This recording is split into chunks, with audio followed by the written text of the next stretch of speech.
Let's read Buffalo Fluffalo by Bess Caleb and Aaron Karan. There once was a Buffalo Fluffalo.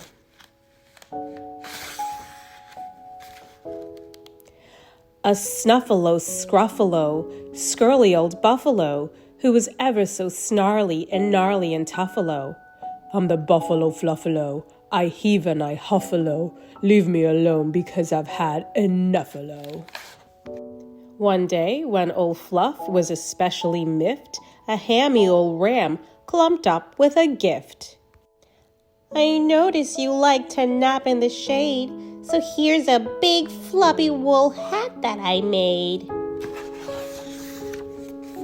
Ram, he mooed in a manner so tuffalo. You must go away, I must rebuffalo. I don't need your rammy old hammy old help. It makes me want to stammer and yammer and yelp. The ram slunk away with his warm woolly stuffalo, and old Mr. Buffalo snarled and he snuffaloed. I'm the Buffalo Fluffalo, I heave and I huffalo, leave me alone because I've had enough-alo. A prairie dog passed by mean Mr. Poofily. Excuse me, sir, I don't mean to sound goofily, but would you like to join me for flippies and funnels and romp and race in my tubular tunnels? Silly old weasel, cried Buffalo Fluffalo. I can't play in your tunnels on account of my puffalo. Leave me in peace, go back to your burrow. Let me stomp around while I frown and I furrow.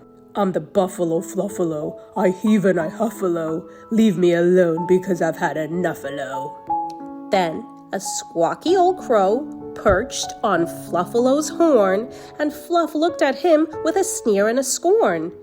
Hi there, old pal, said the crow with a smile. Wanna chitter and chat and catch up for a while? No way, Fluffalo hufflowed, his fur standing on end. I'm far too huffy to have time for friends.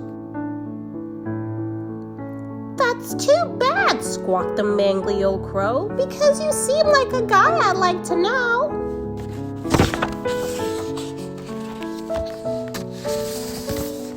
And just as Fluffalo ran up to shout, a dark, gloomy cloud blocked the sun out. With a rumble and a grumble and a bangy loud blark, the whole prairie and mountains were covered in dark. Then with one final thundery, blundery blurp, the humpiest, heaviest cloud opened up, and down came the rain with a splash on a spuffalo, right on the head of old Buffalo Fluffalo. He got so drenched, all you can see is his eyes. Let's see what he looks like now. Squawk, said the crow with a grin on his beak. Why, Buffalo Fluffalo's just a pipsqueak. Then Ram and Prairie Dog gathered to see that indeed Mr. Fluff was so very wee. I can't believe his fur made him look so big. Now his fur is gone. Look, cried the Ram, it's old Mr. Fluff, so little and piddle, all wet in the buff. Everyone gawked, from the mice to the snake, even the scaly old fish in the lakes. Everyone's looking at him in complete shock because he is so tiny itty bitty with a big attitude. Fluff shouted out, Don't look at me! I'm not little, I'm tough as can be. He shimmied and shook to repuff his fluff. Then he snarled and gnarled and stumped with a huff. I'm the Buffalo Fluffalo, I heave and I huffalo. Leave me alone because have had. Stop, said the Ram. You don't have to act tough. We like you just fine without all your puff. He's right, said the Prairie Dog, a smile in her eyes. You're great how you are, no matter your size. So everyone likes him, just the way he is.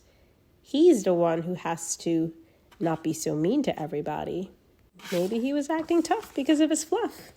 I am? Sniffed the buffalo, who wasn't so fluffalo. I'm sorry for being so grumbly and tuffalo. Without my fluff, I'm tiny and miserable. No, cawed the crow. You're ugly and snuggly kissable. And she gives him a kiss. Mwah! Right on his cheek. All the creatures, from the bats to the bugs, covered old Fluff with kisses and hugs. Aw, everyone likes him. And that's how the story of Fluffalo ends, with a happy old buffalo snuggling his friends. Aw, it had a happy ending. The end, and thanks for reading.